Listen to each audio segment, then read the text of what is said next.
Good morning all of you. तो देखो chapter number 14-13 तक हो गई कंप्लीट।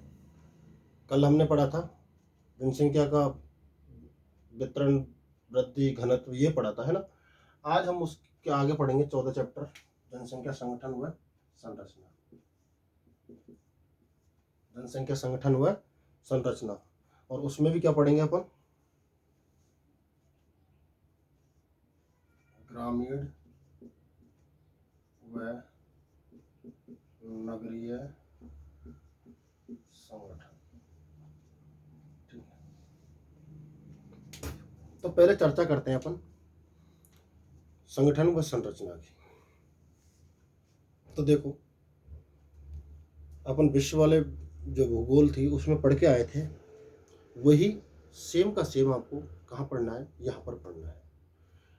आपको जितनी भी पॉपुलेशन की परिभाषाएं वगैरह आएंगी वो आप आगे राजस्थान में भी यही पढ़ोगे, भारत में भी यही पढ़ोगे, और क्या विश्व में भी यही पढ़ोगे। आपको 1% भी क्या है चेंजिंग नहीं करना है। केवल क्या होंगे, डेटा चेंज होगा और डेटा को ही चेंज करना है, बाकी आपको कोई चेंज नहीं करना।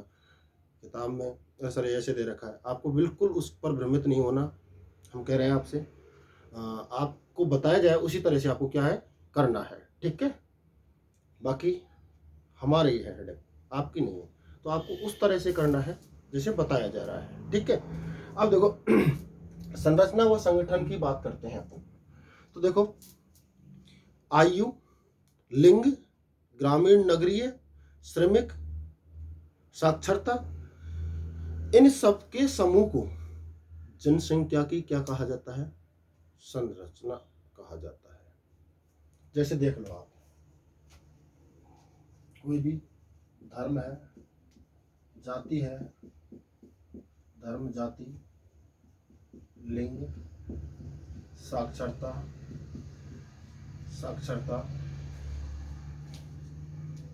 आयु,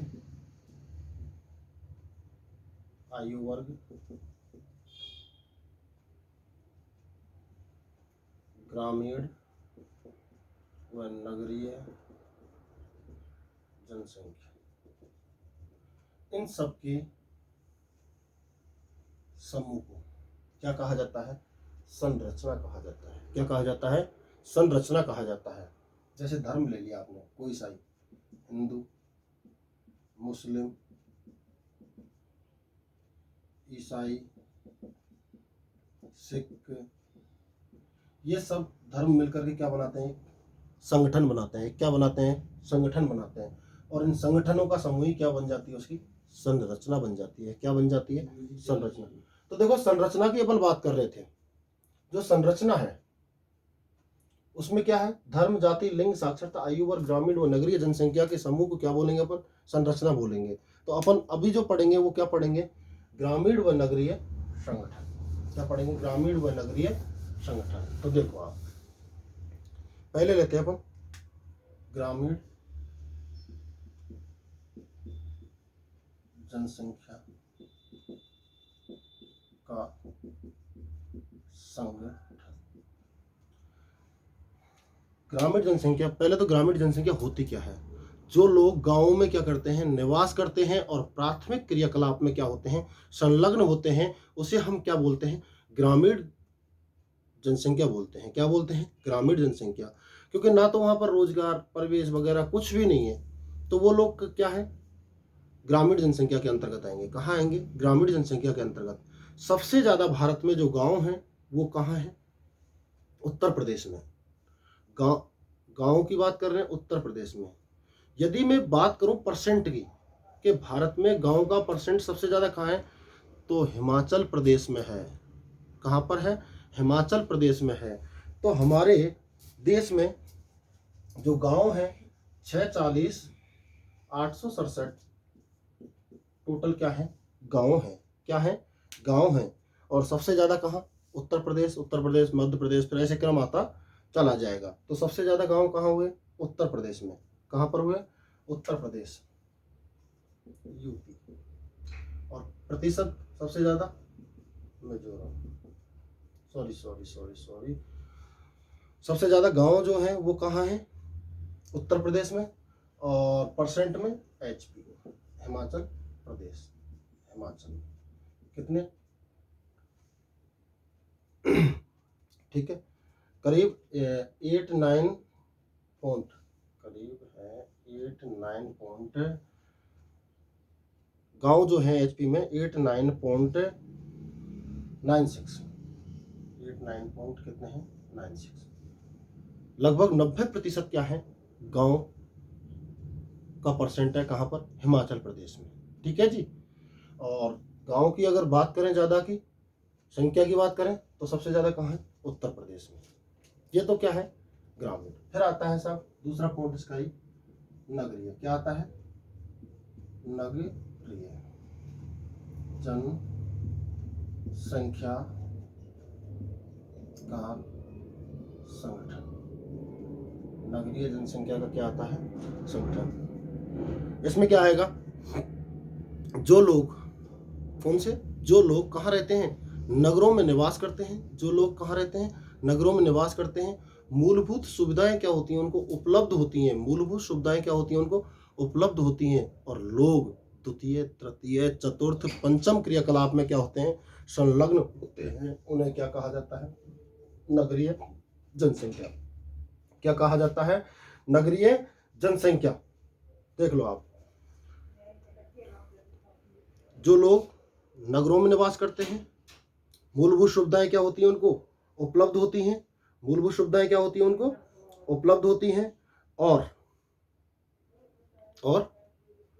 द्वितीय तृतीय चतुर्थ क्रियाकलाप में क्या होते हैं, सम्मिलित होते हैं, उनको क्या है, नगरीय संगठन में क्या किया जाता है, शामिल किया जाता है। सबसे ज्यादा नगर जो है तमिलनाडु में 721, कहाँ पर है, तमिलनाडु, नगरों की संख्या 721 नगर है, 721 नगर है कहाँ पर, तमिलनाडु में। और परसेंट की बात करूं तो 51.51 नगरों का परसेंट कहाँ पर है, मिजोरम में। दो चीज याद रखनी है, इधर यूपी HP में गांव का, और इधर तमिलनाडु और मिजोरम में। संख्या आई तो तमिलनाडु और परसेंट आया तो मिजोरम, संख्या आई तो यूपी और परसेंट आया तो HP, परसेंट आया तो क्या होगा HP। कोई दिक्कत यहाँ तक, देख लो एक बार। अपन ने संगठन पढ़ा, क्या पढ़ा था अपन ने, संगठन। तो संगठन में क्या पढ़ा अपन ने कि भाई आयु वर्ग है, साक्षरता है, लिंगानुपात है, आयु वर्ग है, साक्षरता है, लिंगानुपात है, ग्रामीण नगरीय जनसंख्या है, श्रमिकों का वर्गीकरण है। ये सारे समूह क्या कहलाते हैं, जनसंख्या की संरचना कहलाती है। तो हम एक एक के बारे में डिटेल पढ़ेंगे इनके बारे में। और पहली जो डिटेल हमने पढ़ी है वो किसके पढ़ी है, ग्रामीण और नगरीय संगठन की। किसकी पढ़ी है जी, ग्रामीण और नगरीय संगठन की। तो ग्रामीण जनसंख्या का संगठन, जो लोग गांव में निवासित हैं, जो लोग गांव में निवासित हैं, मूलभूत क्रियाओं से परे हैं, मूलभूत क्रिया क्या है, उपलब्ध नहीं है वहां पर, और लोग प्राथमिक क्रियाकलाप में क्या है, जुड़े हुए हैं, मिले हुए हैं।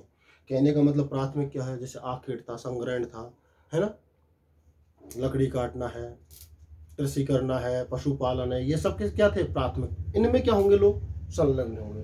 वहां पर कोई सुविधा नहीं होगी, परिवहन वगैरह की, चिकित्सा की, शिक्षा की, ये सारी सुविधाएं नहीं होंगी, तो वो क्या कहलाएगा, ग्रामीण। ये सबसे, गांव की बात करें तो 640 867 गांव हैं भारत में, जिसमें से सबसे ज्यादा गांव यूपी में है, उत्तर प्रदेश में है, और प्रतिशत की बात करें तो हिमाचल प्रदेश में 8-9 पॉइंट, ठीक है। और आ जाओ नगरीय जनसंख्या पर। नगरीय जनसंख्या में क्या है, जो लोग नगरों में निवास करते हैं, कहाँ निवास करते हैं, नगरों में निवास करते हैं, और मूलभूत सुविधाएं क्या होती हैं, उनको उपलब्ध होती हैं, और लोग द्वितीय तृतीय चतुर्थ पंचम क्रियाकलाप में क्या होते हैं, संलग्न होते हैं, उन्हें नगरीय जनसंख्या संगठन कहा जाता है। सबसे ज्यादा नगर तमिलनाडु 721, और नगरों का परसेंट अगर देखा जाए तो 51.51% कहाँ पर है, मिजोरम में है। कहाँ पर है जी, बोलो, मिजोरम में है। दोनों को देख लो, गांव किस में ज्यादा है, गांव किस में ज्यादा है, यूपी में। परसेंट गांव का हिमाचल में, नगर कहाँ ज़्यादा है, तमिलनाडु में, परसेंट नगरों का मिजोरम में। यहाँ कोई दिक्कत है किसी भी तरह की, देख लो, कोई दिक्कत नहीं, ठीक है। तो आगे अपन जो पढ़ेंगे इसके बाद, भाई संगठन चल रहा है अपना, इसके बाद जो अपन पढ़ेंगे वो पढ़ेंगे लिंग अनुपात। तो एक एक टॉपिक अपन क्या है क्लियर करते जाएंगे। आपको ध्यान रहे, आप वीडियो को एक बार देखो, 2 बार देखो, मतलब देखो आप, और उसको समझने की कोशिश करो क्या बताया जा रहा है, ठीक है। थैंक यू, मिलते हैं अगली क्लास में।